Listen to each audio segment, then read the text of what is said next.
Hello friends, welcome to brothers finance and good evening.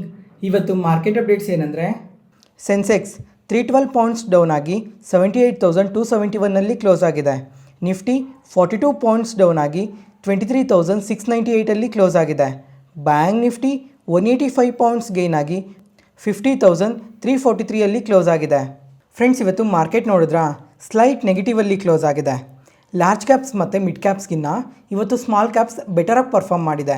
Small caps ಆದರೆ nearly 2% ಇವತ್ತು positive ಆಗಿ react ಆಗಿದೆ. ಅದರಿಂದನೇ ಪೋರ್ಟ್ಫೋಲಿಯೋಸ್ ಎಲ್ಲ ಇಷ್ಟು ಗ್ರೀನಲ್ಲಿರೋದು. ಫ್ರೆಂಡ್ಸ್, ನಿನ್ನೆ ವೀಡಿಯೋದಲ್ಲಿ ಮಾತಾಡ್ಕೊಂಡಂಗೆ ಇವತ್ತು MPC ಮೀಟಿಂಗ್ ಸ್ಟಾರ್ಟ್ ಆಗಿದೆ. ಇವತ್ತರಿಂದ ಶುಕ್ರವಾರದವರೆಗೂ ಈ MPC ಮೀಟಿಂಗ್ ನಡೆಯುತ್ತೆ. ಮತ್ತು ಶುಕ್ರವಾರ ಕರೆಕ್ಟಾಗಿ 10 ಗಂಟೆಯಿಂದ 11 ಗಂಟೆ ಮಧ್ಯ MPC ಮೀಟಿಂಗಲ್ಲಿ ಏನು ನಡೆದಿದೆ ಅಂತ ಔಟ್ಕಮ್ ಗೊತ್ತಾಗುತ್ತೆ. ಮತ್ತು ಈ MPC ಮೀಟಿಂಗಲ್ಲಿ ಗೋಲ್ಡ್ಮನ್ ಸ್ಯಾಕ್ಸ್ ಅವರು ಕೂಡ 25 ಬೇಸಿಸ್ ಪಾಯಿಂಟ್ಸ್ ರೇಟ್ ಕಟ್ ಇರೋ ಚಾನ್ಸಸ್ ಇದೆ ಅಂತ ಎಕ್ಸ್ಪೆಕ್ಟ್ ಮಾಡ್ತಾ ಇದ್ದಾರೆ. ನೋಡೋಣ ಈ ಮೀಟಿಂಗಲ್ಲಿ ಔಟ್ಕಮ್ ಏನು ಬರುತ್ತೆ ಅಂತ. ಮತ್ತು ಗೋಲ್ಡ್ಮನ್ ಸ್ಯಾಕ್ಸ್ ಅವರು ಕೂಡ ಹೈಲೈಟ್ ಮಾಡಿದ್ದಾರೆ. ಏನಂತ ಅಂದರೆ, ಇವಾಗ ಹೊಸದಾಗಿ ಅಪಾಯಿಂಟ್ ಆಗಿರೋ RBI ಗವರ್ನರ್ ಸಂಜಯ್ ಮಲ್ಹೋತ್ರಾ ಅವರಿದ್ದಾರಲ್ಲ, ಇವ್ರಿಗೆ ಇದು ಮೊದಲನೇ MPC ಮೀಟಿಂಗ್ ಅಂತ. ಮತ್ತು ಈ ಮೀಟಿಂಗಲ್ಲಿ ಇವಾಗ ರೀಸೆಂಟಾಗಿ ರುಪಿ ಕಂಟಿನ್ಯೂಸ್ ಆಗಿ ಫಾಲ್ ಆಗ್ತಾನೆ ಬರ್ತಾ ಇದೆ. ಇವತ್ತೂ ಫಾಲ್ ಆಗಿದೆ. ಮತ್ತು ಈ ರುಪಿ ಫಾಲ್ ಆಗ್ತಾ ಇರೋದಕ್ಕೆ ಹೊಸ ಮೆಜರ್ಸ್ನ ಏನಾದರೂ ತರ್ತಾರಾ ಅಂತ ನೋಡಬೇಕು. ಅದಾದಮೇಲೆ GDP ಬಗ್ಗೆ ಏನು ಅಪ್ಡೇಟ್ ಮಾಡ್ತಾರೆ ಅಂತ ನೋಡಬೇಕು. ಮತ್ತು ಇವಾಗ ಗ್ಲೋಬಲಿ ನೋಡಿಕೊಂಡ್ರೆ ತುಂಬಾ ಅನ್ಸರ್ಟಿನಿಟೀಸ್ ಇದ್ದಾವೆ. ಈ ಗ್ಲೋಬಲ್ ಅನ್ಸರ್ಟಿನಿಟೀಸ್ ಬಗ್ಗೆ ಎಲ್ಲ ಏನಾದರೂ ಮೆಜರ್ಸ್ನ ತರ್ತಾರಾ? ಮತ್ತು ರೀಸೆಂಟಾಗಿ ಎಕಾನಮಿಯಲ್ಲಿ ಲಿಕ್ವಿಡಿಟಿನ ಬೂಸ್ಟ್ ಮಾಡೋದಕ್ಕೋಸ್ಕರ ತುಂಬಾ ಮೆಜರ್ಸ್ನ ತಂದಿದ್ರು. ಅದ್ರ ಬಗ್ಗೆ ಎಲ್ಲ ಈ ಮೀಟಿಂಗಲ್ಲಿ ಇನ್ನೂ ಏನೇನು ಅಪ್ಡೇಟ್ಸ್ ಬರುತ್ತೆ ಅಂತ ನೋಡಬೇಕು. ಈ ಎಲ್ಲ ಡೇಟಾ ಪಾಯಿಂಟ್ಸ್ ಈ MPC ಮೀಟಿಂಗಲ್ಲಿ ಅಪ್ಡೇಟ್ ಆಗ್ತವೆ. ಈ ಎಲ್ಲ ಡೇಟಾ ಪಾಯಿಂಟ್ಸ್ನ ಟ್ರ್ಯಾಕ್ ಮಾಡ್ತಾ ಇರಬೇಕು. ಅದಾದಮೇಲೆ ಡೆಲ್ಲಿ ಅಸೆಂಬ್ಲಿ ಎಲೆಕ್ಷನ್ಸ್ ಬಗ್ಗೆ ಕೂಡ ಮಾತಾಡ್ಕೊಂಡಿದ್ವಿ. ಇವತ್ತು ಎಲೆಕ್ಷನ್ಸ್ ಕಂಪ್ಲೀಟ್ ಆಗಿದೆ. ಇವಾಗ ಎಲೆಕ್ಷನ್ಸ್ ಕಂಪ್ಲೀಟ್ ಆದಮೇಲೆ ಎಕ್ಸಿಟ್ ಪೋಲ್ಸ್ ಕೂಡ ಅಪ್ಡೇಟ್ ಆಗಿದೆ. ಇವಾಗ ಡೆಲ್ಲಿಯಲ್ಲಿ ನೋಡಿಕೊಂಡ್ರೆ ಟೋಟಲ್ 70 ಸೀಟ್ಸ್ ಇದ್ವು. ಅದರಲ್ಲಿ ಮೆಜಾರಿಟಿ ಪ್ರೂವ್ ಆಗಬೇಕಂದ್ರೆ ಮಿನಿಮಮ್ 35 ಸೀಟ್ಸ್ ಆದ್ರೂ ವಿನ್ ಆಗಬೇಕು. ಇವಾಗ ಎಕ್ಸಿಟ್ ಪೋಲ್ಸ್ ಪ್ರಕಾರ ಯಾರಿಗೆ ಸೀಟ್ಸ್ ಜಾಸ್ತಿ ಇದ್ದಾವೆ ಅಂತ ನೋಡಿಕೊಂಡ್ರೆ ಒಂದು BJPಗಿದೆ ಮತ್ತು Aam Aadmi ಪಾರ್ಟಿಗಿದೆ.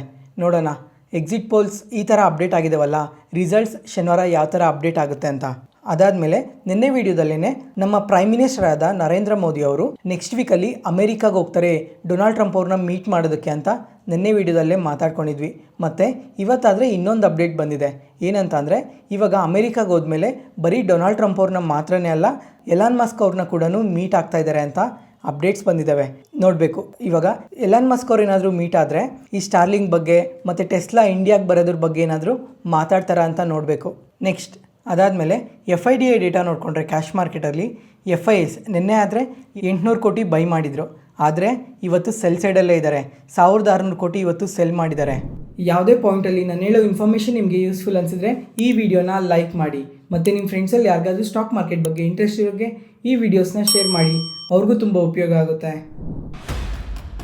Next market key updates. First ಇವಾಗ JM ಫಿನಾನ್ಷಿಯಲ್ಸ್ ಅವರು ನಿಫ್ಟಿ 50 ರೀಬ್ಯಾಲೆನ್ಸಿಂಗ್ ಬಗ್ಗೆ ತುಂಬಾ ಇಂಟ್ರೆಸ್ಟಿಂಗ್ ಅಪ್ಡೇಟ್ಸ್ನ ಮಾಡಿದ್ದಾರೆ.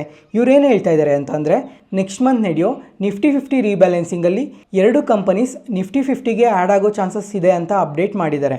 ಈ 2 ಕಂಪನೀಸಿಂದ ನಿಯರ್ಲಿ 1.1 ಬಿಲಿಯನ್ ಇನ್ಫ್ಲೋಸ್ ಬರುತ್ತೆ ಅಂತ ಕೂಡ ಹೇಳಿದ್ದಾರೆ.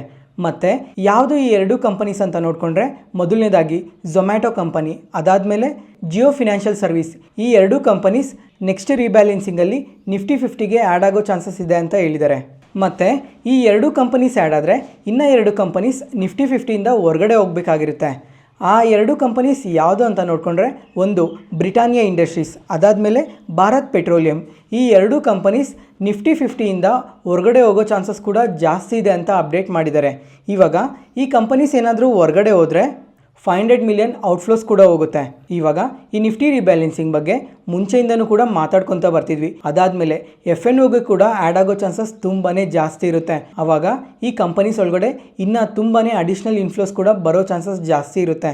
ನೋಡೋಣ ನೆಕ್ಸ್ಟ್ ಮಂತ್ ಯಾವ ಕಂಪನೀಸ್ ನಿಫ್ಟಿ 50ಗೆ ಆ್ಯಡ್ ಆಗುತ್ತೆ ಅಂತ. ಅದಾದಮೇಲೆ ನುವಾಮಾ ಅವರು ಕೂಡ ಒಂದು ಇಂಟ್ರೆಸ್ಟಿಂಗ್ ಅಪ್ಡೇಟ್ನ ಮಾಡಿದ್ದಾರೆ. ಏನಂತ ಅಂದರೆ ನೆಕ್ಸ್ಟ್ NSE ರೀಬ್ಯಾಲೆನ್ಸಿಂಗಲ್ಲಿ ನಿಫ್ಟಿ ನೆಕ್ಸ್ಟ್ 50 ಒಳಗಡೆ ಅಡಿಷ್ನಲ್ ಆಗಿ 3 ಸ್ಟಾಕ್ಸ್ ಆ್ಯಡ್ ಆಗೋ ಚಾನ್ಸಸ್ ತುಂಬಾ ಜಾಸ್ತಿ ಇದೆ ಅಂತ ಅಪ್ಡೇಟ್ ಮಾಡಿದ್ದಾರೆ. ಯಾವ್ಯಾವ ಕಂಪನೀಸ್ ಆ್ಯಡ್ ಆಗೋ ಚಾನ್ಸಸ್ ಇದೆ ಅಂತ ನೋಡಿಕೊಂಡ್ರೆ Bajaj housing finance, NTPC green energy, Swiggy ಈ 3 ಕಂಪನೀಸ್ ನಿಫ್ಟಿ ನೆಕ್ಸ್ಟ್ 50 ಇಂಡೆಕ್ಸಲ್ಲಿ ಆ್ಯಡ್ ಆಗೋ ಚಾನ್ಸಸ್ ತುಂಬಾ ಜಾಸ್ತಿ ಇದೆ ಅಂತ ಅಪ್ಡೇಟ್ ಮಾಡ್ತಾ ಇದ್ದಾರೆ.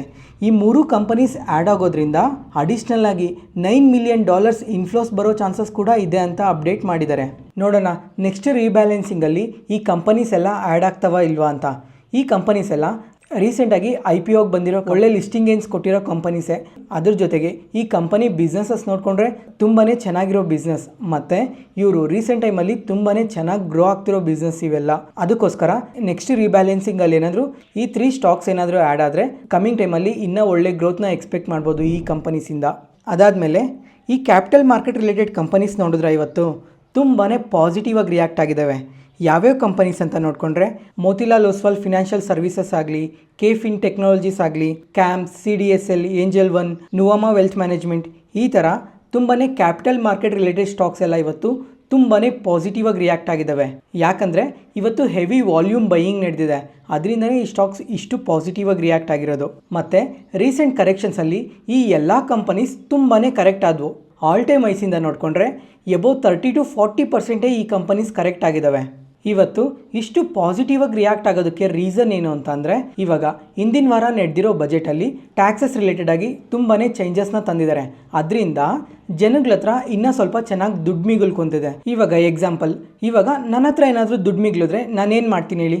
ಒಂದು ಏನಾದರೂ ಖರ್ಚುಗಳಿದ್ದು ನಾನೇನಾದರೂ ತೊಗೊಬೇಕು ಅಂತಂದರೆ ಅವಕ್ಕೆ ಖರ್ಚು ಮಾಡ್ತೀನಿ. ಅದಾದಮೇಲೆ ಮಿಕ್ಕಿರೋ ದುಡ್ಡನ್ನ ನಾನು ಸೇವ್ ಮಾಡ್ಕೊತೀನಿ. ಇವಾಗ ನಾನು ಸೇವ್ ಮಾಡೋದಕ್ಕೆ ನಾನು ಏನೇನು ಆಪ್ಷನ್ನ ಚೆಕ್ ಮಾಡ್ಬೋದು ಹೇಳಿ? ಮೊದಲನೇದಾಗಿ ಇವಾಗ ರೀಸೆಂಟಾಗಿ ಪ್ರತಿಯೊಬ್ಬರೂ ಸೇವಿಂಗ್ಗೋಸ್ಕರ ಯೋಚನೆ ಮಾಡ್ತಾ ಇರೋದೇ ಸ್ಟಾಕ್ ಮಾರ್ಕೆಟ್. ಯಾಕಂದರೆ ಇವಾಗ ಜನಗಳ ಹತ್ರ ದುಡ್ಡಿದೆ, ಆ ದುಡ್ಡು ಇವಾಗ ಸದ್ಯಕ್ಕೆ ಅವ್ರಿಗೆ ಬೇಕಾಗಿಲ್ಲ, ಇದು ಅವರು ಫ್ಯೂಚರ್ಗೋಸ್ಕರ ಪ್ರತಿಯೊಬ್ಬರೂ ಸೇವ್ ಮಾಡ್ತಾ ಇದ್ದಾರೆ. ಅದಕ್ಕೋಸ್ಕರ ಪ್ರತಿಯೊಬ್ಬರೂ ಸ್ಟಾಕ್ ಮಾರ್ಕೆಟ್ ಒಳಗಡೆ ಇನ್ವೆಸ್ಟ್ ಮಾಡ್ತಾ ಇದ್ದಾರೆ. ಅದರಿಂದ ಸ್ಟಾಕ್ ಮಾರ್ಕೆಟ್ ಒಳಗಡೆ ಇನ್ವೆಸ್ಟ್ ಮಾಡಿದ್ರೆ ಈ ಕ್ಯಾಪಿಟಲ್ ಮಾರ್ಕೆಟ್ ರಿಲೇಟೆಡ್ ಕಂಪನೀಸ್ಗೆಲ್ಲನೂ ತುಂಬಾ ಬೆನಿಫಿಟ್ ಆಗುತ್ತೆ. ಅದರಿಂದನೇ ಈ ಸ್ಟಾಕ್ಸ್ ಎಲ್ಲ ಇವತ್ತು ಇಷ್ಟು ಪಾಸಿಟಿವ್ ಆಗಿ ರಿಯಾಕ್ಟ್ ಆಗಿರೋದು. ಇವಾಗ ಅಲ್ಟಿಮೇಟ್ ಆಗಿ ಎಲ್ಲರೂ ಸೇವ್ ಮಾಡೋದಕ್ಕೆ ನೋಡ್ತಾರೆ. ಇವಾಗ ಸೇವ್ ಮಾಡ್ತಾರೆ. ಸೇವ್ ಎಲ್ಲಿ ಮಾಡ್ತಾರೆ ಅಂದರೆ ಇವಾಗ ಮ್ಯೂಚುವಲ್ ಫಂಡ್ಸ್ ನೋಡ್ತಾ ಇದ್ದೀರಾ, ಇವಾಗ ಪ್ರತಿ ಮಂತು ನೋಡಿಕೊಂಡ್ರೆ ಮ್ಯೂಚುವಲ್ ಫಂಡ್ಸಲ್ಲಿ ಸಿಪ್ಪಾಗಿ ಇನ್ವೆಸ್ಟ್ ಮಾಡ್ತಾ ಇದ್ದಾರಲ್ಲ, ಈ ಸಿಪ್ಸ್ ಎಲ್ಲ ಪ್ರತಿ ಮಂತೂ ಇನ್ಕ್ರೀಸ್ ಆಗ್ತಾ ಇದೆ. ಮತ್ತು FNO ಆಕ್ಟಿವಿಟಿ ನೋಡಿಕೊಂಡ್ರೂ ಅದು ಕೂಡ ಜಾಸ್ತಿ ಆಗ್ತಾ ಇದೆ. ಮತ್ತು ಇನ್ನು ತುಂಬ ಜನಕ್ಕೆ ಸ್ಟಾಕ್ ಮಾರ್ಕೆಟ್ ಬಗ್ಗೆ ತುಂಬಾ ಇಂಟ್ರೆಸ್ಟ್ ಇದೆ. ಅದರಿಂದ ಪ್ರತಿಯೊಬ್ಬರೂ ಸ್ಟಾಕ್ ಮಾರ್ಕೆಟ್ ಒಳಗಡೆ ಇವಾಗ ಎಂಟರ್ ಆಗ್ತಾ ಇದ್ದಾರೆ. ಅದರಿಂದನೇ ಈ ಎಲ್ಲ ಕಂಪನೀಸ್ಗೂ ಕಮ್ಮಿಂಗ್ ಟೈಮಲ್ಲೂ ಇನ್ನೂ ಒಳ್ಳೆ ಬೆನಿಫಿಟ್ ಇರುತ್ತೆ ಅಂತಲೇ ಈ ಸ್ಟಾಕ್ಸ್ ಎಲ್ಲ ಇಷ್ಟು ಪಾಸಿಟಿವ್ ಆಗಿ ರಿಯಾಕ್ಟ್ ಆಗಿರೋದು. ಮತ್ತು ನೀವು ಕೇಳ್ಬೋದು, ರೀಸೆಂಟಾಗಿ ಈ ಕಂಪನೀಸ್ ಎಲ್ಲ ಏನು ಕರೆಕ್ಟ್ ಆದವು? ಒಂದು ವೇಳೆ ವೀಕ್ ರಿಸಲ್ಟ್ಸ್ನ ಪೋಸ್ಟ್ ಮಾಡಿದ್ರಾ ಅಥವಾ ಓವರ್ ವ್ಯಾಲ್ಯೂಷನ್ಸಲ್ಲಿ ಏನಾದರೂ ಈ ಕಂಪನೀಸ್ ಇದ್ವಾ ಅಂತ ನೀವು ಕೇಳ್ಬೋದು. ಇವಾಗ ಈ ಕ್ಯಾಪಿಟಲ್ ಮಾರ್ಕೆಟ್ ರಿಲೇಟೆಡ್ ಕಂಪನೀಸ್ ಏನಿದ್ದಾವೆ ಈ ಕಂಪನೀಸ್ ಎಲ್ಲ ಒಳ್ಳೆ ರಿಸಲ್ಟ್ಸ್ನ ಪೋಸ್ಟ್ ಮಾಡಿರೋ ಕಂಪನೀಸೇ. ಮತ್ತು ರೀಸೆಂಟ್ ಟೈಮಲ್ಲಿ ಏನು ಕರೆಕ್ಟ್ ಆದವು ಅಂತ ಅಂದರೆ ಇವಾಗ ಮಾರ್ಕೆಟ್ ಏನಾದರೂ ರ್ಯಾಲಿ ಆಗ್ತಾ ಇದ್ದರೆ ಎಲ್ಲ ಕಂಪನೀಸೂ ರ್ಯಾಲಿ ಆಗ್ತವೆ. ಚೆನ್ನಾಗಿರೋ ಕಂಪನೀಸು ರ್ಯಾಲಿ ಆಗ್ತವೆ, ಚೆನ್ನಾಗಿಲ್ದಿದ್ದ ಕಂಪನೀಸೂ ರ್ಯಾಲಿ ಆಗ್ತವೆ. ಅದೇ ಥರನೇ ಮಾರ್ಕೆಟ್ ಕರೆಕ್ಟ್ ಆದಾಗ ಸ್ವಲ್ಪ ಚೆನ್ನಾಗಿರೋ ಕಂಪನೀಸ್ ಕೂಡ ಕರೆಕ್ಟ್ ಆಗ್ತವೆ. ಅದರಲ್ಲಿ ಈ ಕಂಪನೀಸ್ ಕೂಡ ಒಂದಾಗಿದ್ದಾವೆ. ಇವಾಗ CDSL ಆಗಲಿ, CAMS ಆಗಲಿ ಇವೆಲ್ಲ ತುಂಬಾ ಚೆನ್ನಾಗಿರೋ ಕಂಪನೀಸ್. ಆದರೆ ರೀಸೆಂಟ್ ಮಾರ್ಕೆಟ್ ಕರೆಕ್ಷನಲ್ಲಿ ಕರೆಕ್ಟ್ ಆಗಿರೋ ಕಂಪನೀಸ್. ಲಾಂಗ್ ಟರ್ಮಲ್ಲಿ ಈ ಕಂಪನೀಸ್ಗೆಲ್ಲ ಒಳ್ಳೆ ಗ್ರೋತ್ನ ಎಕ್ಸ್ಪೆಕ್ಟ್ ಮಾಡ್ಬೋದು. ಅದ್ರ ಜೊತೆಗೆ ಲಾಸ್ಟ್ 3 ಇಯರ್ಸಲ್ಲಿ ನೋಡಿಕೊಂಡ್ರೆ ಎಬೋವ್ 30% CAGR ಅಲ್ಲಿ ಗ್ರೋ ಆಗಿರೋ ಕಂಪನೀಸೇ ಇವು. ಮತ್ತು ನೀವು ಲಾಂಗ್ ಟರ್ಮ್ಗೆ ಏನಾದರೂ ಕ್ಯಾಪಿಟಲ್ ಮಾರ್ಕೆಟ್ ರಿಲೇಟೆಡ್ ಸ್ಟಾಕ್ಸ್ ಏನಾದರೂ ನೋಡ್ತಾ ಇದ್ದರೆ ಒಂದ್ಸಲ CDSLನ, CAMSನ, ಏಂಜಲ್ ಒನ್ನ ಈ 3 ಕಂಪನೀಸ್ನ ಅನಾಲಿಸಿಸ್ ಮಾಡಿ ಸ್ಟಡಿ ಮಾಡಿ. ಆಕ್ಮೆ ಸೋಲಾರ್ ಕಂಪನಿ ನೋಡಿದ್ರೆ ಇವತ್ತು ಇಂಟ್ರಾಡೇ ಸೆಷನಲ್ಲಿ ನಿಯರ್ಲಿ 9% ಪಾಸಿಟಿವ್ ಆಗಿ ರಿಯಾಕ್ಟ್ ಆಗಿದೆ. ಇವತ್ತು ಯಾಕೆಷ್ಟು ಪಾಸಿಟಿವ್ ಆಗಿ ರಿಯಾಕ್ಟ್ ಆಗಿದೆ ಅಂತ ಅಂದರೆ ಇವತ್ತು ನಮ್ಮ ಮಾರ್ಕೆಟ್ ಟೈಮಲ್ಲೇ ಮೋತಿಲಾಲ್ ಓಸ್ವಾಲ್ ಅವರು ಈ ಕಂಪನಿಗೆ ಬೈ ರೇಟಿಂಗ್ ಕೊಟ್ಟು ಟಾರ್ಗೆಟ್ ಪ್ರೈಸ್ $330 ಪರ್ ಶೇರ್ ಅಂತ ಅಪ್ಡೇಟ್ ಮಾಡಿದ್ದಾರೆ. ಅಂದರೆ ನಿನ್ನೆ ಕ್ಲೋಸಿಂಗಿಂದ ನೋಡಿಕೊಂಡ್ರೆ 59% ಅಪ್ಸೈಡ್ ಪೊಟೆನ್ಷಿಯಲ್ ಇದೆ ಅಂತ ಅಪ್ಡೇಟ್ ಮಾಡಿದ್ದಾರೆ.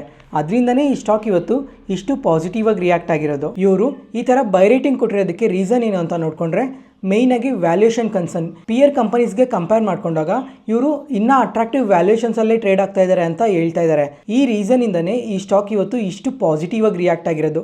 ಮತ್ತು ಇನ್ನೂ ಹಲವಾರು ರೀಸನ್ಸ್ನೆಲ್ಲ ಮೆನ್ಷನ್ ಮಾಡಿದ್ದಾರೆ, ಅದನ್ನು ವಾಟ್ಸಪ್ ಚಾನಲಲ್ಲಿ ಶೇರ್ ಮಾಡಿರ್ತೀನಿ, ಒಂದ್ಸಲ ಚೆಕ್ ಮಾಡಿ.